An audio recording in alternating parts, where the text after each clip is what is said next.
qui va moderniser le fonctionnement de la DGID.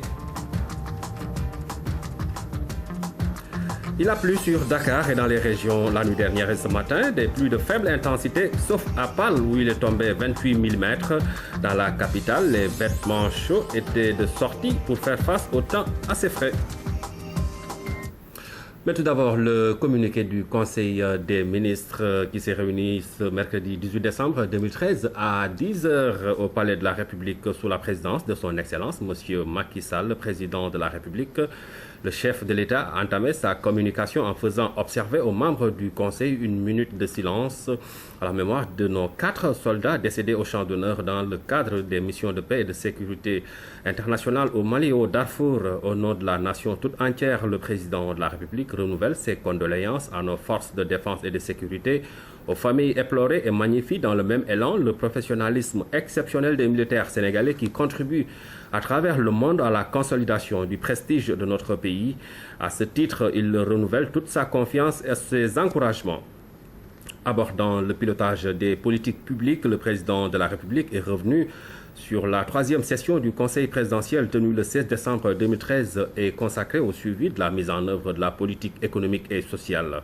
Au-delà de son engagement personnel pour la régularité de cet exercice, il s'agit pour le gouvernement de répondre à l'impératif de pilotage cohérent et pragmatique des politiques publiques en vue d'assurer la célérité de leur exécution, mais surtout leur efficacité en termes d'impact direct sur l'amélioration du niveau de vie et du bien-être des populations. Ainsi, le chef de l'État demande-t-il au Premier ministre de veiller sur la base d'une lettre de cadrage à la mise en place de dispositifs de suivi et d'évaluation des politiques publiques par tous les ministères et autres acteurs de la sphère publique et à l'appropriation des mécanismes de la gestion axés sur les résultats.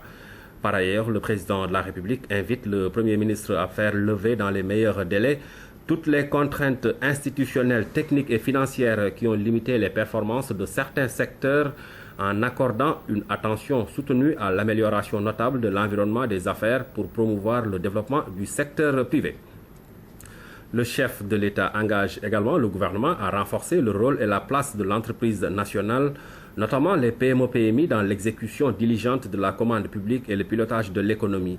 À cet effet, le président de la République indique au gouvernement l'urgence de la mise en œuvre du plan de restructuration des entreprises en difficulté, la finalisation des textes législatifs et réglementaires relatifs au nouveau cadre des partenariats publics-privés, la stabilisation définitive de l'agenda triennal des investissements dans le secteur de l'énergie. Dans la même optique, le président de la République demande au Premier ministre d'assurer personnellement la coordination des grands projets d'infrastructure, notamment sur les aspects relatifs à la libération des emprises et au déclassement des formations forestières en s'assurant du respect des études d'impact environnemental dans leur exécution. Au gouvernement de veiller à la baisse des coûts relatifs aux travaux publics en vue d'accélérer le rythme de réalisation des infrastructures routières et autoroutières dans l'agglomération de Dakar, ainsi que celui des travaux de désenclavement et de construction d'infrastructures de base, écoles, postes et centres de santé dans les zones rurales.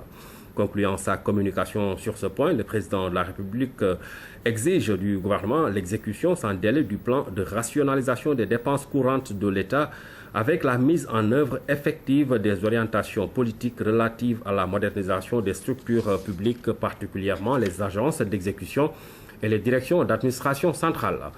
Abordant la problématique du renouveau de la politique industrielle, le président de la République est revenu sur les enjeux et défis liés au groupe consultatif prévu les 24 et 25 février 2014 à Paris, dont les résultats devront contribuer à soutenir les bases de la relance économique et de l'émergence du Sénégal avec un environnement des affaires amélioré pour un secteur privé national fort et durablement compétitif.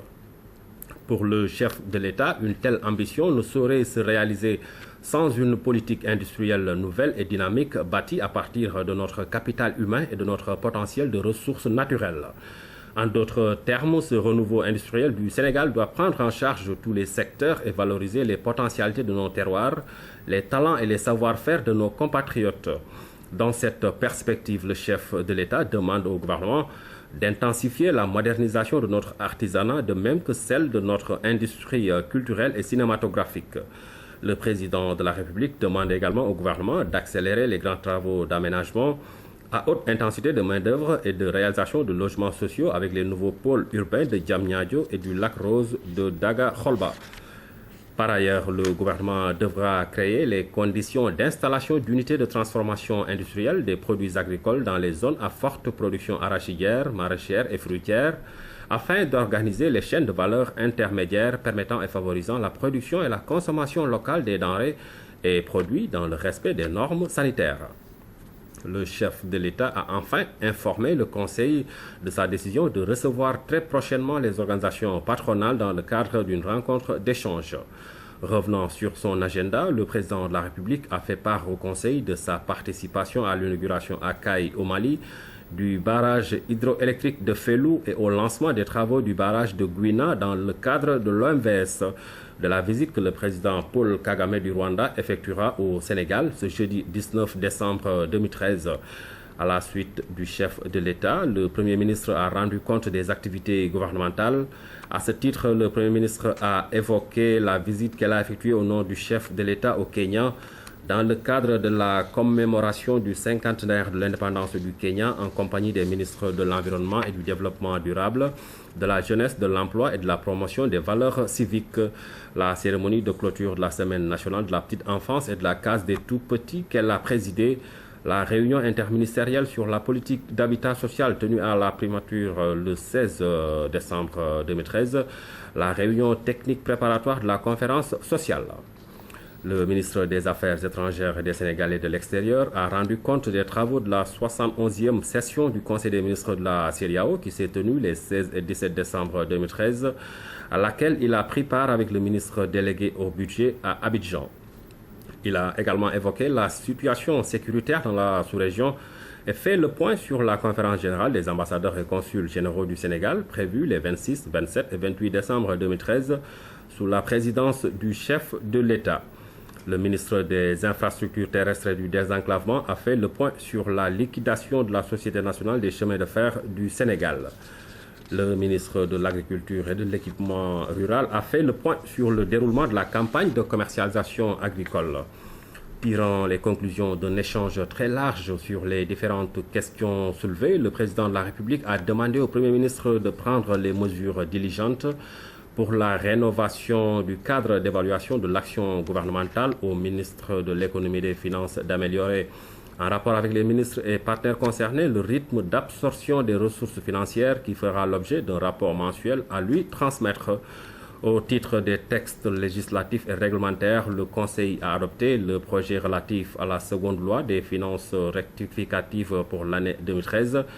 Au titre des mesures individuelles, le président de la République a pris les décisions suivantes. Monsieur Abdoulaye Fall, général de corps d'armée, précédemment haut commandant de la gendarmerie nationale et directeur de la justice militaire, est nommé ambassadeur extraordinaire et plénipotentiaire de la République du Sénégal auprès de son Excellence Monsieur Aníbal Antonio Cavaco Silva, président de la République portugaise avec résidence à Lisbonne.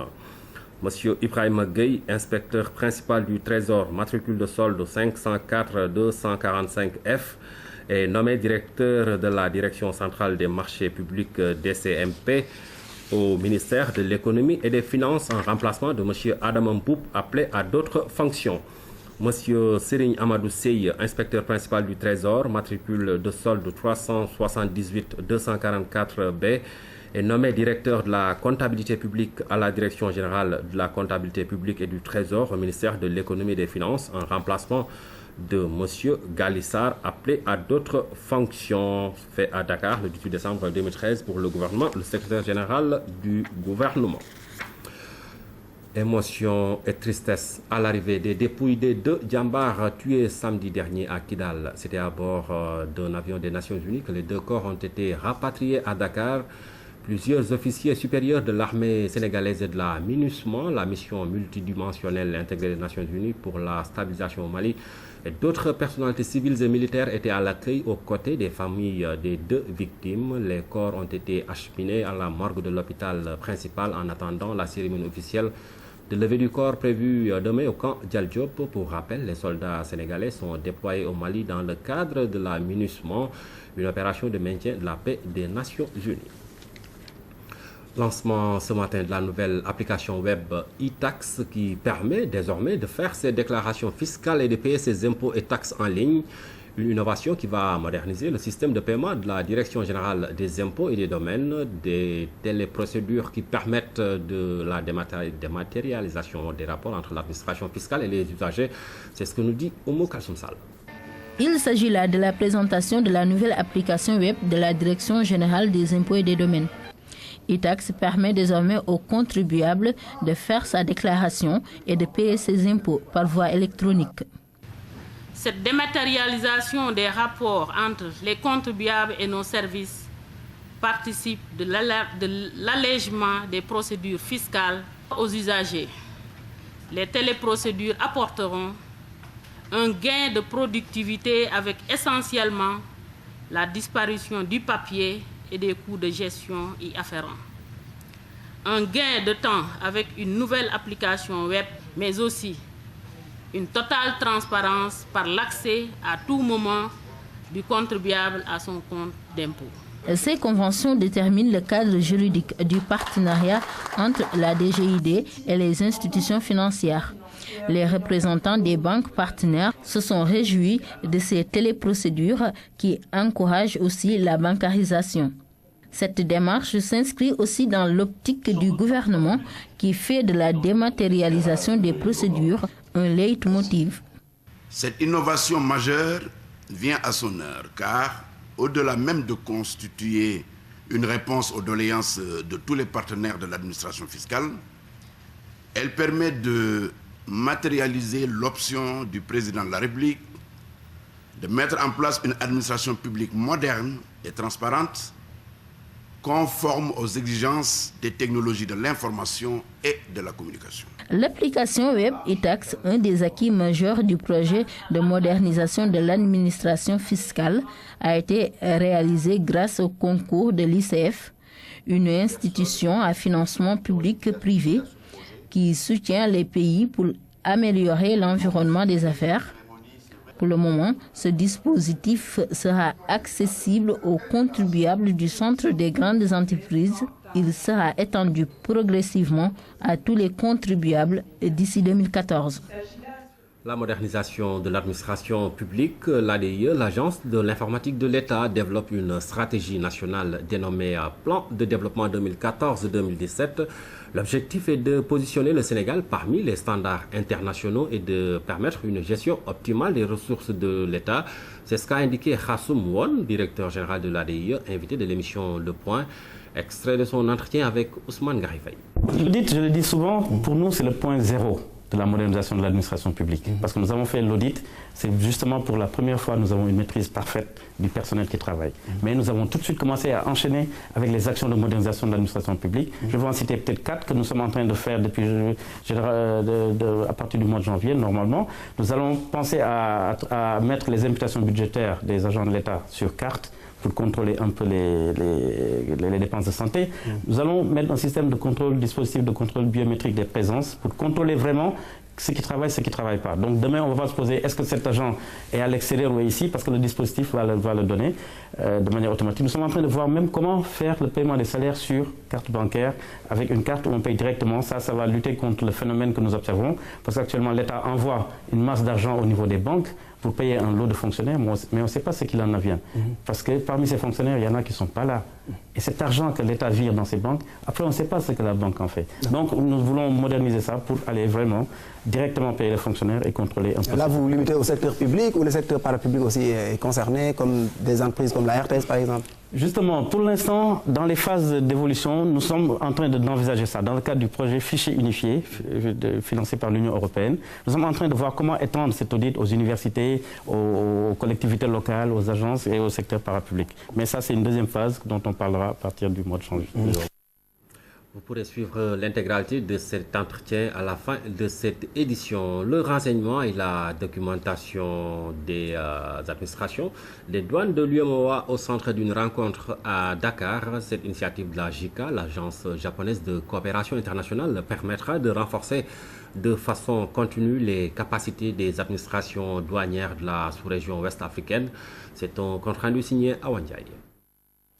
Cette rencontre a pour objet de renforcer les capacités des points focaux du Bureau régional de liaison chargé du renseignement BRLR dans les administrations des douanes des pays de l'UEMOA. L'Agence japonaise de coopération internationale veut faciliter l'échange de renseignements relatifs aux contrebandes.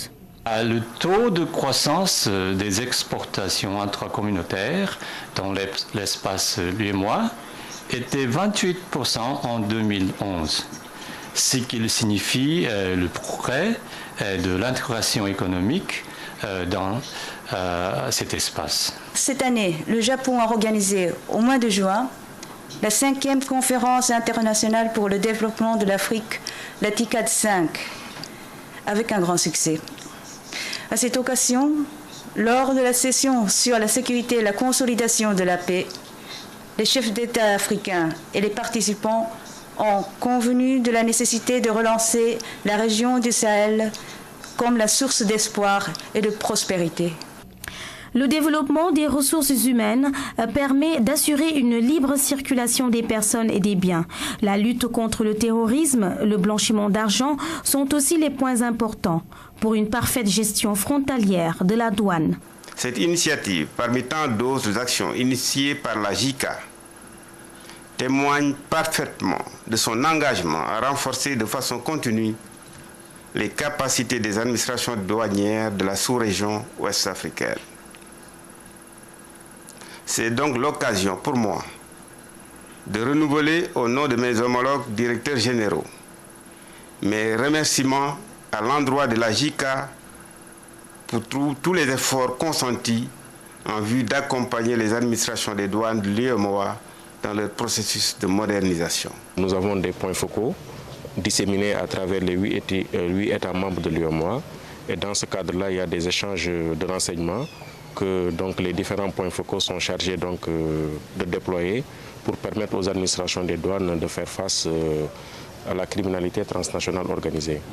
Cet atelier concrétise la volonté du gouvernement du Japon, eu égard aux engagements pris lors de la 5e conférence internationale de Tokyo sur le développement de l'Afrique. 300 dans 20 pays. Les petites et moyennes entreprises sont aujourd'hui parmi les plus grands pourvoyeurs d'emplois au Sénégal et de l'avis des experts, elles contribuent pour 42% des emplois créés. Pour les rendre beaucoup plus performantes, le Sénégal et l'Allemagne ont uni leurs efforts à travers le programme sénégalo-allemand d'appui à la compétitivité et à la croissance des PME.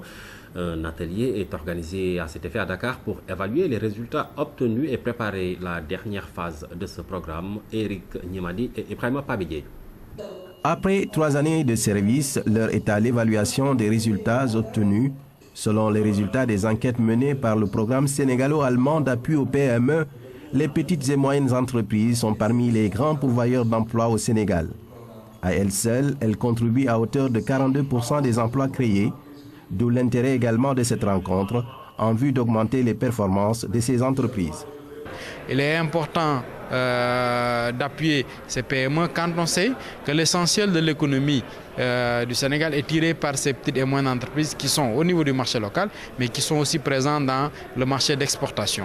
Il y a le volet accompagnement financier, mais aussi il y a des instruments ou un accompagnement non financier qu'il est important de mettre en place et que le gouvernement travaille à cette mise en place.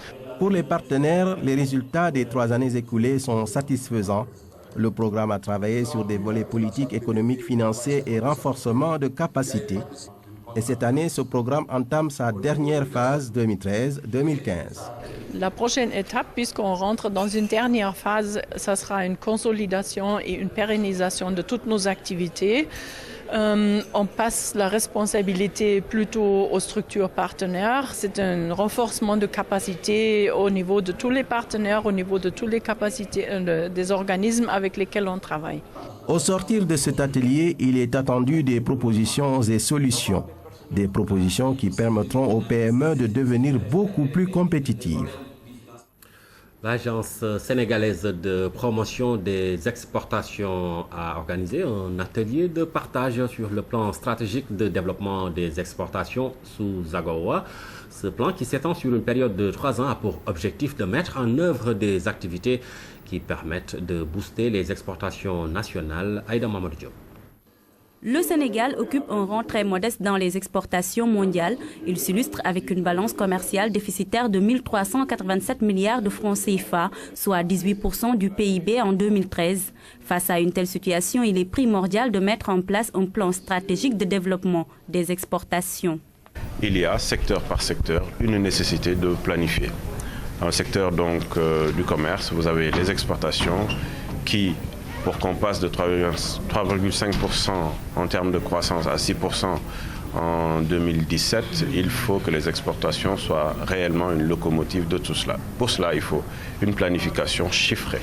C'est quand même avoir un cadre dans lequel justement nous pourrons en tout cas accompagner les exportateurs pour leur permettre d'aller, de pénétrer davantage les marchés extérieurs. Ce plan stratégique concerne la période 2014-2016. Il devrait permettre le renforcement des capacités de l'offre exportable, la connaissance des marchés ainsi que la promotion des produits locaux. C'est les axes stratégiques qui sont déclinés en 13 projets phares. Et c'est sur ces projets-là que nous avons discuté aujourd'hui, en termes d'exécution, que nous allons travailler en synergie avec tous les acteurs. Comme objectif, nous avons un objectif d'augmentation de 10% des exportations tous les ans, sur 3 ans. Les grandes lignes de la politique nationale en matière de promotion et de développement des exportations seront abordées au cours de cet atelier. À l'issue de ces travaux, le plan stratégique de développement devrait être validé. Le Sénégal, à l'instar de la communauté internationale, s'apprête à célébrer l'année internationale de l'agriculture familiale. Et en prélude à cet événement mondial prévu en 2014, la société civile et les organisations paysannes ont procédé au lancement officiel Massourso. 2014 sera célébrée année internationale de l'agriculture par les Nations Unies. L'ambition de la communauté internationale avec la mise en place de cet instrument mondial est d'apporter une réponse globale et concertée à la problématique de l'agriculture familiale. Au Sénégal, la société civile et les organisations paysannes, parmi tant d'autres acteurs, se mobilisent en vue de cet événement planétaire. Nous allons nous y mettre pour en tout cas essayer de travailler pour avoir des semences de qualité, pour avoir des outils performants qui vont nous permettre de moderniser notre agriculture, de dialoguer, d'avoir des cadres de concertation avec le gouvernement pour mieux harmoniser et mieux accompagner en tout cas notre agriculture. Aujourd'hui, si on veut résoudre les problèmes d'emploi des jeunes, si on veut résoudre les problèmes pour nourrir les Sénégalais, on est obligé de compter sur l'agriculture familiale. Déjà, elle nourrit presque à 70% les Sénégalais, au moins dans ce que les Sénégalais consomment dans le panier de la ménagère. L'un des défis majeurs de nos États en ce XXIe siècle reste la garantie de la sécurité alimentaire. Dans ce sillage, le Sénégal, avec le concours des partenaires au développement, compte s'y investir. Il nous faut agir vite. Il nous faut agir bien pour une agriculture sénégalaise exploitant au mieux ses atouts en vue d'un Sénégal émergent. Oui, c'est possible et cela se fera avec tous les acteurs. Les organisations représentatives du monde agricole ont ainsi un rôle fondamental à jouer aux côtés des autorités locales et régionales, des États, de la recherche, des acteurs du développement et des organisations internationales. Au sortir de cet atelier, un comité de pilotage sera mis sur pied. Au Sénégal, différentes manifestations vont rythmer ce rendez-vous mondial.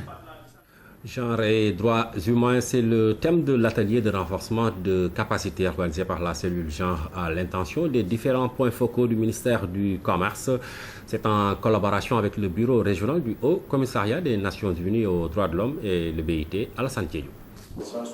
Presque 8 mois après l'installation officielle des membres de la cellule genre du département du commerce, de l'entrepreneuriat et du secteur informel, l'heure est désormais à la formation des différents points focaux, passage obligé vers une appropriation effective des recommandations issues de la stratégie nationale pour l'équité et l'égalité du genre. Le choix porté sur le thème genre et droits humains recoupe les préoccupations du représentant région Afrique de l'Ouest du Haut Commissariat des Nations Unies aux droits de l'homme et les initiateurs de ce séminaire de renforcement des capacités. Nous, en tant que cellule genre du ministère du Commerce, de l'entrepreneuriat et du secteur informel, nous avons un rôle à jouer par rapport à d'abord nos points focaux qui sont déterminants au niveau des services, agences et directions. Et au-delà de cela, nous avons un rôle par rapport à notre ministère. Et ce rôle aujourd'hui, c'est de nous mettre en relation avec toutes les femmes au-delà du département qui s'activent dans ces secteurs. Les résultats attendus de cette rencontre, c'est notamment permettre une meilleure connaissance du concept genre pour une bonne prise en charge des outils d'intégration des droits humains. L'importance de la prise en charge du genre et des droits humains dans vos services respectifs requiert de vous une connaissance et une maîtrise des outils et des concepts qui vous aideront certainement à mieux identifier des pistes pour l'intégration du genre et des droits humains dans vos pratiques au sein du département. Notre pays s'est en effet engagé à travailler en adéquation avec les recommandations de la conférence de Beijing sur les femmes, ainsi que les objectifs du millénaire pour le développement, les OMD, dans le cadre des orientations de notre stratégie nationale pour l'équité et l'égalité du genre. Ce séminaire a enregistré la participation du Bureau international du travail, BIT. Je vous l'annonçais dans les titres, des pluies d'une faible intensité ont été enregistrées dans la capitale la nuit dernière et ce matin. Si Dakar a enregistré 8 mm, d'autres localités du pays ont reçu des quantités plus importantes de pluie, comme les zones du nord et du centre-ouest. La commune de Pal, dans le département de Saint-Louis, à elle seule, a enregistré 28 mm. Ibrahim Ndong. Des flaques d'eau un peu partout à travers les rues de Dakar. Cela témoigne des précipitations enregistrées dans la capitale dans la nuit du mardi à mercredi. Les zones du nord et du centre-ouest n'ont pas été épargnées. Ces précipitations sont dues à un apport d'humidité en provenance du golfe de Guinée et de l'Atlantique tropical. Donc cet apport d'humidité a favorisé la création de nuages denses qui ont occasionné des pluies que nous avons connues ce matin. Cette situation peut avoir des conséquences sur les récoltes. Mais les risques sont moindres comparativement aux pluies hors saison de janvier 2002, où la localité de Podor avait enregistré 116 mm, occasionnant ainsi d'énormes dégâts. On avait eu de températures très très faibles, avec des quantités de pluie très fortes en fait, qui étaient à peu près égales au cumul de la saison sur la région de Podor. Et le bétail était décimé par cette baisse de température et ces pluies inattendues. Même si les pluies vont cesser, les vents continueront encore à souffler jusqu'à vendredi. Les pêcheurs sont donc avertis. Donc nous invitons les pêcheurs, notamment ceux qui sont embarqués dans des petits navires, comme ceux de la pêche artisanale, à faire attention et à écouter les consignes. Ce mercredi, les températures ont chuté jusqu'à 20 degrés dans la capitale. Et comme une contamination, la plupart des populations se sont habillées chaudement. J'ai constaté que ces derniers 3 jours, il y a eu un changement rapide et vite fait. Bof. Et vous avez constaté l'apparence de la population. Comme je viens de le dire tout à l'heure en Wolof, il y a eu les mbadjous qui ont commencé à sortir, excusez-moi du mot. Ouais. Un temps que certains jugent favorable. Ça me permet vraiment de pouvoir m'habiller de la façon dont je le veux, parce que moi, j'aime pas les petits habits. Et franchement, j'aurais préféré que ce temps continue, que ça ne s'arrête pas. Pal, dans le département de Saint-Louis, a enregistré 28 mm. Nonobstant les dégâts que cette situation peut causer, les Dakarois continuent à savourer le bon temps. Le bon temps qui revient à Dakar. Parlons des émissions de gaz à effet de serre. Le Sénégal compte apporter des mesures d'atténuation à travers 2 programmes qui misent sur l'efficacité énergétique dans les constructions. Il s'agit principalement de pratiques et de matériaux qui permettent de réduire la consommation d'énergie et le rejet des gaz à effet de serre. Un atelier s'est tenu pour lancer ces 2 programmes au Moukassoumsal. Les changements climatiques, une question qui interpelle tout le monde. La Convention cadre des Nations Unies sur ce phénomène attend de tous les pays des initiatives pouvant atténuer le problème. Les pays en voie de développement, à l'instar du Sénégal, sont cependant appelés à proposer les mesures d'atténuation appropriées au plan national, le NAMA, pour contribuer aux efforts collectifs de réduction des émissions de gaz à effet de serre. Le sous-secteur des bâtiments offre les marges de réduction les plus importantes. Au Sénégal, le secteur énergétique, principalement l'usage domestique et commercial, représente 49% des émissions de gaz à effet de serre. Le défi est de développer des pratiques d'efficacité énergétique dans la construction des bâtiments. Ce qui est innovant, c'est l'utilisation aujourd'hui d'un produit, le TIFA, qui va servir à mettre en place des matériaux pour des agglos ou des briques, mais surtout des panneaux pour pouvoir isoler de manière thermique les toitures. Ça, je crois que c'est fondamental. Il s'agit donc de 2 programmes de réduction des émissions de gaz à effet de serre à travers l'efficacité énergétique dans le secteur du bâtiment et la production de matériaux d'isolation thermique à base de TIFA. Le recours aux instruments législatifs, réglementaires et fiscaux est nécessaire pour intégrer l'efficacité énergétique dans les constructions, selon le ministre de l'Environnement. Comment permettre aux attachés parlementaires de mieux connaître les organes de l'État qui interviennent dans le contrôle de la gestion des finances publiques? La question est au centre d'un séminaire qui s'est ouvert à l'École nationale d'administration. Il a réuni les attachés parlementaires et les différents ministères. La rencontre a été organisée par le ministère de la Promotion de la Bonne Gouvernance, Aïda Mamadou Diop. Il s'agit pour les attachés parlementaires de mieux cerner les différents niveaux et types de contrôle de la gestion des finances publiques. Pour cultiver la transparence, il est important de renforcer les droits du Parlement dans sa mission de contrôle de l'exécutif. Le rôle de l'Assemblée, du Parlement, c'est de mettre en place un système de contrôle. Contrôle dans le sens, dans le sens d'une vérification périodique. D'abord de voir un peu comment ce budget a été mis en place. Est-ce qu'il n'y a pas de facteur de blocage? C'est une première phase. La seconde phase, c'est de laisser les ministères sectoriels exécuter leur budget. Au Sénégal, différents corps de contrôle de la gestion des finances publiques ont été mis en place, ceci dans le souci de réaliser les objectifs de développement déclinés dans la stratégie nationale. Actuellement, le gouvernement est résolument tourné vers le renforcement du système de transparence, avec les initiatives internes et les initiatives régionales et internationales. Nous sommes avec l'adoption et la mise en œuvre du code de transparence, où il y a des obligations découlant de notre participation au sein de l'UOMOA. Le Sénégal aussi va prochainement se soumettre à l'évaluation par les pairs au niveau du MAEP. Également, notre pays est membre de l'Open Government Partnership, c'est-à-dire l'organisation pour les gouvernements transparents. Le séminaire se tient sur 2 jours et les travaux se font en atelier et en plénière, des moments forts de discussion et d'échange entre formateurs et participants sur des cas pratiques.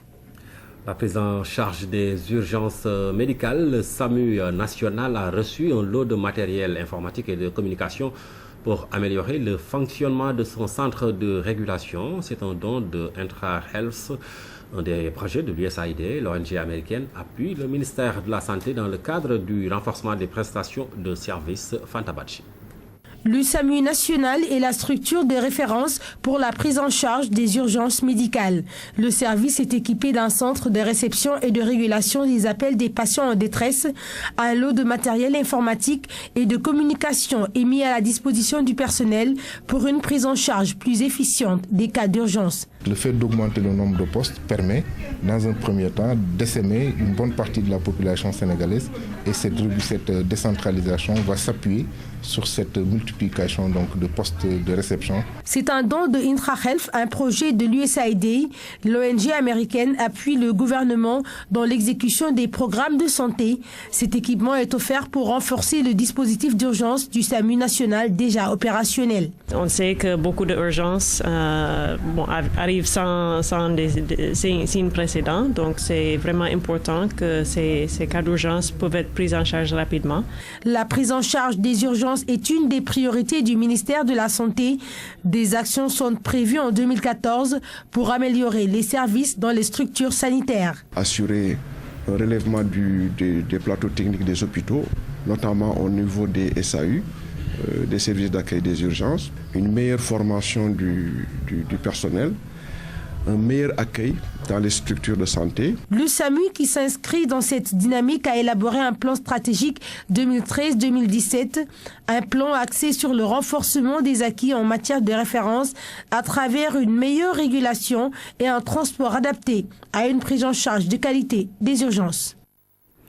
Je vous le disais dans la lecture du communiqué du Conseil des ministres, le président rwandais Paul Kagame est attendu demain jeudi à Dakar à partir de 11h pour une visite de travail avec son homologue Macky Sall. Il aura une séance de travail, prétexte pour la rédaction de faire une brève présentation de ce petit pays d'Afrique qui en moins de 10 ans est cité comme un exemple de pays en voie d'émergence.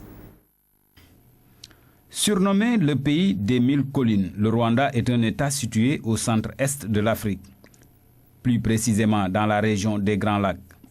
Il se trouve à plus de 1000 mètres d'altitude. Il partage ses frontières avec l'Ouganda au nord, la Tanzanie à l'est, le Burundi au sud et la République démocratique du Congo à l'ouest. Il est bordé au nord par une chaîne de volcans élevés de l'est, au sud par les marais de l'Akagera et le lac Kivu. Ancienne colonie belge, le pays a accédé à la souveraineté nationale en 1962. Parmi les ethnies qui peuplent le Rwanda, deux sont très célèbres, les Tutsis et les Hutus. Le soir du 6 avril, un génocide éclate. Au moins 800 000 Tutsis et Hutus modérés ont été massacrés, selon l'Organisation des Nations Unies. Une page sombre de l'histoire de cette jeune nation. Le 4 juillet 1984, le Front patriotique rwandais prend le pouvoir. Il constitue un gouvernement dirigé par Pasteur Bizimungu. Ce dernier va démissionner en 2000. Arrive alors Paul Kagame. Il va poursuivre les réformes démocratiques. Le pays s'ouvre de plus en plus aux investisseurs. Aujourd'hui, le Rwanda est l'un des pays qui ont un taux de croissance élevé, mais surtout l'un des pays les plus stables dans la sous-région. Moussa Mané, merci. J'ajoute que le chef de l'État, le président Macky Sall, va offrir un déjeuner à son homologue du Rwanda, le président Paul Kagame, attendu, je vous le rappelle, demain à Dakar pour une visite de travail. Au Soudan du Sud, le bilan de la répression du coup d'État avorté fait état de 500 morts. Le président Salva Kiir tient la capitale, Juba. Le calme semblait revenir mercredi à Djouba, après les intenses combats qui ont opposé la veille des factions rivales de l'armée du Sud-Soudan. La mission des Nations Unies, présente dans la capitale, fait état de 500 morts et de 800 blessés. Le président Salva Kiir semble avoir lancé une vaste chasse à l'homme contre ses opposants, notamment les partisans de l'ancien vice-président Riek Machar. On peut voir un grand nombre de corps un peu partout dans la ville. J'avais mon cousin là-bas, il ne pouvait pas ramasser tous les corps. Les soldats entrent dans les maisons, ils sortent les hommes et les tuent. 15 000 civils se sont réfugiés ces derniers jours dans les deux camps de la mission des Nations Unies situés dans la capitale. La crainte aujourd'hui, c'est que la rivalité entre le président Salva Kiir et son ancien lieutenant ne dégénère sur le terrain ethnique, Riek Machar appartenant à la minorité Nuer. Si vous parlez la langue Nuer, vous êtes ciblé par les militaires. Je ne sais pas pourquoi les Nuer sont ainsi réprimés par les forces gouvernementales. J'ai perdu tout espoir, car mon peuple est en train de s'entretuer. Le porte-parole du gouvernement a annoncé l'arrestation de plusieurs anciens ministres évincés en juillet dernier. L'ancien numéro 2 du régime, Riek Machar, semble avoir échappé à cette rafle. Dans un communiqué, il a nié toute tentative de putsch et accusé le président Salva Kiir de vouloir se débarrasser de ses rivaux. D'autres nouvelles du continent, cette fois-ci en bref et en image, nous irons au Cameroun, en Italie et au Mali. Le Mali où le camp présidentiel a fini de remporter les élections législatives. Le ministre malien de l'administration territoriale a annoncé hier soir les résultats officiels provisoires des législatives du 15 décembre. Le Rassemblement pour le Mali, le parti du nouveau président Ibrahim Boubacar Keïta, obtient à lui tout seul 60 sièges. Il peut compter avec ses divers alliés sur un total de 115 sièges sur les 147 que compte l'Assemblée nationale. Ces résultats doivent être confirmés et validés par la Cour constitutionnelle avant que la nouvelle Assemblée entre en fonction.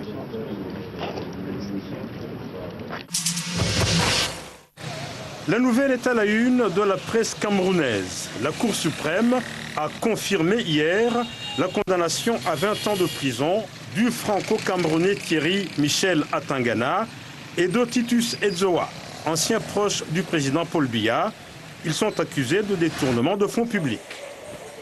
Les deux hommes avaient déjà été condamnés en 1997 à 15 ans de prison. Une nouvelle peine de 20 ans leur avait été infligée l'année dernière pour d'autres malversations.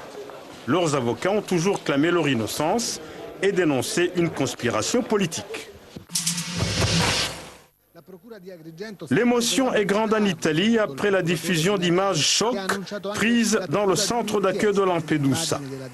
Ces images filmées en cachette par un réfugié montrent des migrants dénudés, faisant la queue pour la douche dans le froid avant d'être désinfectés. Des images dignes d'un camp de concentration, selon la maire de Lampedusa.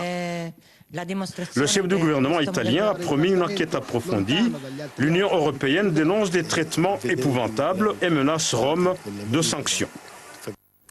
Retour au Sénégal. À J-4 du Grand Magal de Touba, nous faisons ce soir plus ample connaissance avec l'actuel khalife des Mourides, Serigne Sidi Mokhtar Mbacké. Il a reçu la charge de présider au destin de la communauté mouride à 85 ans.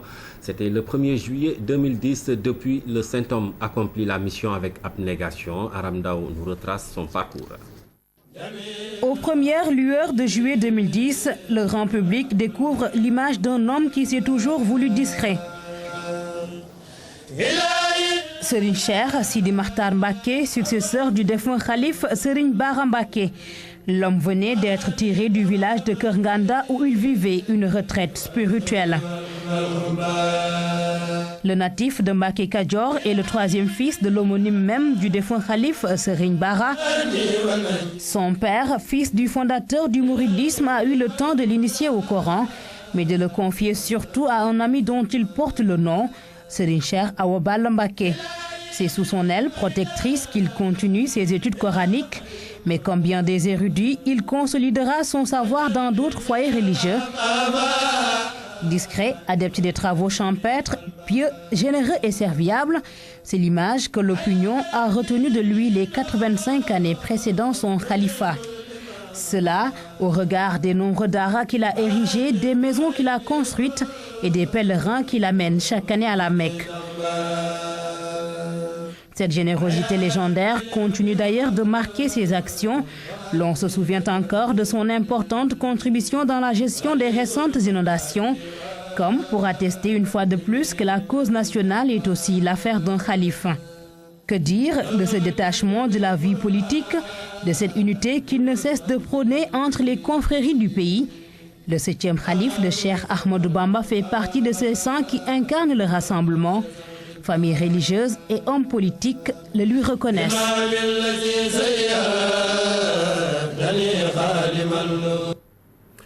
Trois chantiers d'envergure sont à inscrire dans les réalisations du khalife général des Mourides. À coups de milliards, 2 nouveaux minarets pour la grande mosquée de Touba, un complexe culturel islamique à Dakar, des logements pour les hôtes de Touba. Ce sont là quelques chantiers qui sont en phase d'exécution très avancée. Reportage de Habib Mbaye, commenté par Ibrahim Ambou. Les chantiers de Touba tiennent beaucoup à cœur le khalife général des Mourides. Dès son accession au califat, le patriarche de Gouimbinde n'a pas mis longtemps pour décliner sa feuille de route. Premier grand chantier, l'embellissement de la grande mosquée de Touba que Serigne Cheikh Sidi Mokhtar Mbacké veut doter de 2 minarets supplémentaires. Il faut aussi inscrire dans le même registre la résidence des hôtes de Darul Manan, un projet du Daïra Madlaboul Fawzeni financé à hauteur de 511 millions de francs CFA par le khalife pour l'achèvement des travaux. La résidence des hôtes est composée d'un immeuble, d'une suite présidentielle et d'une mosquée. Le dernier grand projet engagé par le khalife est une perpétuation de l'œuvre de ses prédécesseurs. Il s'agit de la construction du complexe Massalikul Jinan de Dakar. Sur l'avenue Cheikh Ahmadou Bamba se dresse majestueusement la grande mosquée avec ses 4 minarets de 45 mètres de hauteur chacun. Cette mosquée va pouvoir recevoir dans l'espace des hommes 6000 places, 6000 personnes donc. L'espace des femmes qui se déroule sur 2 niveaux, un au rez-de-chaussée, un autre à l'étage, vont recevoir chacun des niveaux, vont recevoir donc 1 millier de personnes. Ça nous fait finalement 8000 personnes donc sur l'espace des hommes et des femmes. Cette mosquée aujourd'hui est prévue pour un budget, donc du point de vue gros œuvre, qui est pour le moment l'indigal qu'on a reçu, qui tourne autour de 4,6 milliards de francs CFA. Voilà un peu ce qui est aujourd'hui la directive que nous avons reçue du marabout et que nous sommes en train d'essayer de réaliser dans les meilleures conditions. Nous pensons que nous allons livrer à Serigne Cheikh Dine Mokhtar donc ces 4 minarets, sa mosquée et l'ensemble des coupoles qui vont être vraiment qui accompagneront donc cette mosquée. Aujourd'hui, le magistère du Khalif est marqué par la réalisation de grands chantiers à coups de milliards. Un investissement fait en relation avec la communauté mouride afin de préserver le legs de Khadimou Rassoul. Nous aurons d'autres reportages sur les préparatifs du Grand Magal de Touba dans nos prochaines éditions. L'archevêque de Dakar, Monseigneur Théodore Adrien Sarr, a tenu hier une réunion d'information concernant le projet de construction de l'église Saint-Paul de Grand-Yoff. Sur le terrain, les travaux avancent à petits pas. Faute de financement, l'église cherche jusqu'à présent des ressources financières pour faire évoluer les travaux et recouvrer les prêts bancaires. Le cardinal Sarr lance son appel aux bonnes volontés afin de finaliser ce projet. Louise Bizza. Voici la maquette de l'église Saint-Paul de Grand-Yoff. Le sanctuaire à 3 niveaux comprend un sous-sol, des bureaux diocésains, une bibliothèque et une morgue. Un immense chantier, une réalisation gigantesque qui nécessite des moyens financiers énormes. Aujourd'hui, le comité directeur diocésain de l'archidiocèse de Dakar marque une pause pour faire l'état des lieux. Nous avons travaillé à mettre au point un projet de collège pour la dimension éducative du projet. Et en attendant que l'ancienne église soit libérée, lorsque la nouvelle église sera construite, on a donc mis en veilleuse la partie centre de formation professionnelle. Nous avons poussé à réaliser au plus vite le collège parce que nous savions qu'avec des prêts bancaires, nous pourrions facilement le construire et ensuite, à partir des scolarités, travailler au remboursement, ce qui permettait de faire surgir de ce terrain déjà quelque chose. C'est au collège cardinal Hyacinthe Thiandoum de Grand-Yoff que la réflexion a eu lieu. Au menu des échanges, des innovations techniques, la présentation financière, l'état des marchés et les perspectives. Au jour d'aujourd'hui, la situation sur le terrain n'est pas des meilleures, d'où l'appel du cardinal à la solidarité nationale. Pour moi, ce projet, dans sa réalisation, a une dimension éducative pour nous tous. Construisons une église, construisons l'église et généreusement contribuons à son édification d'une manière ou d'une autre. Pour la réalisation de ce grand projet, les prêtres et les paroissiens sont appelés à apporter leur contribution. De bonnes volontés sont aussi sollicitées pour l'achèvement de l'église Saint-Paul de Grand-Yoff. Nous restons avec l'église, mais cette fois-ci à Tambacounda. La 17e édition du pèlerinage marial de Gouloumbou a vécu.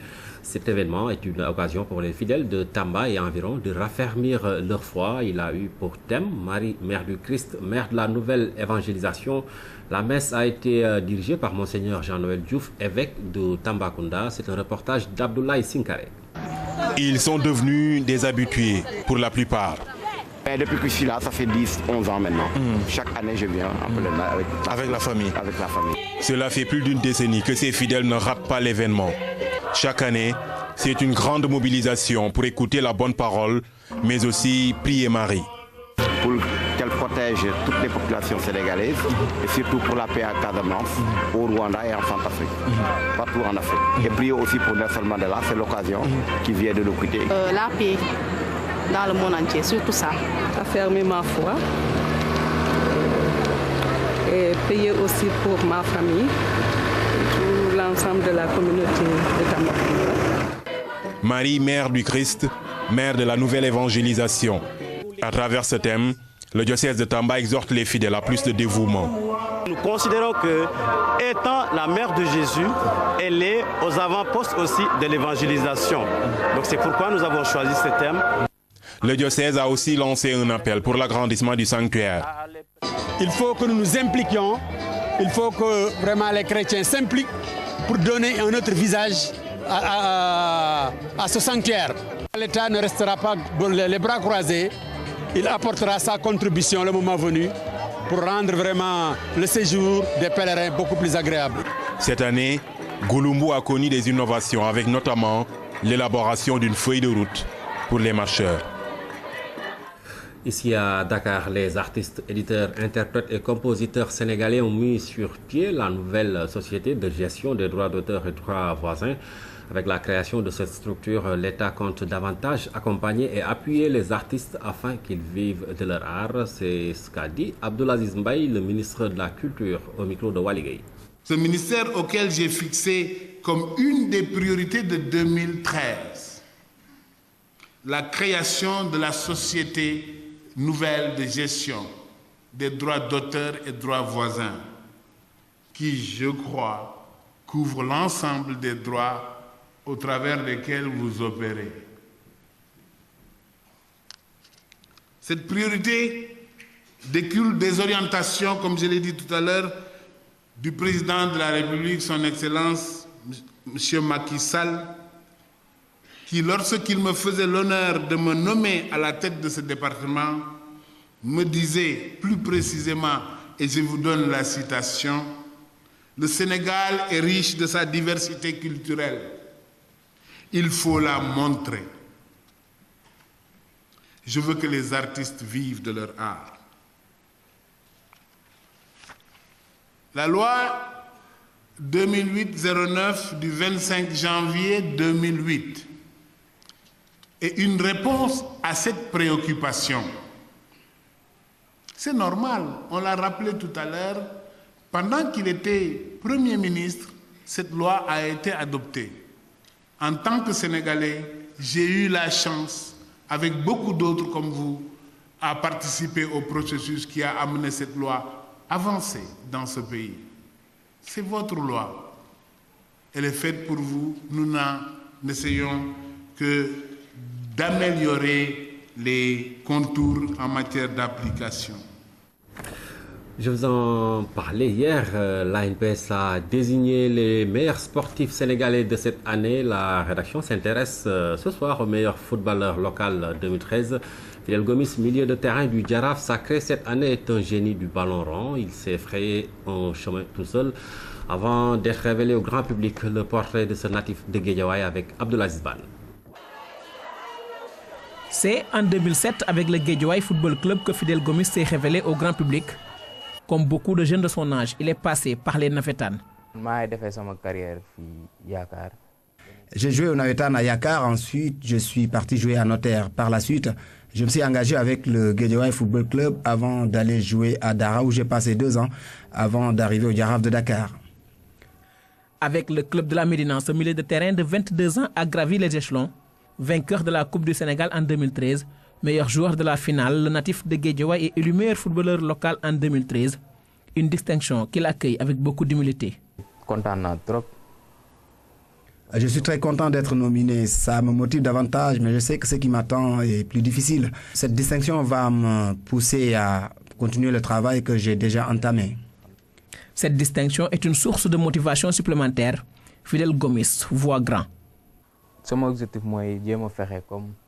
Je rêve d'aller jouer à l'étranger, monnayer mon talent, mais pour cette saison, je voudrais vraiment gagner le championnat, la Coupe de la Ligue et faire bonne figure en compétition africaine avec le Djaraf de Dakar, mon club.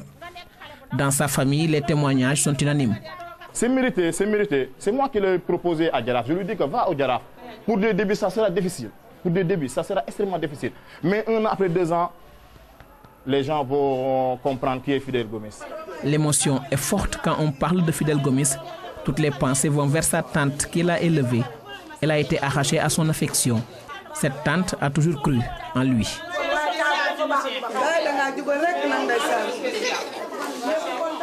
À Amos 6, Fidel Gomis ne passe pas inaperçu.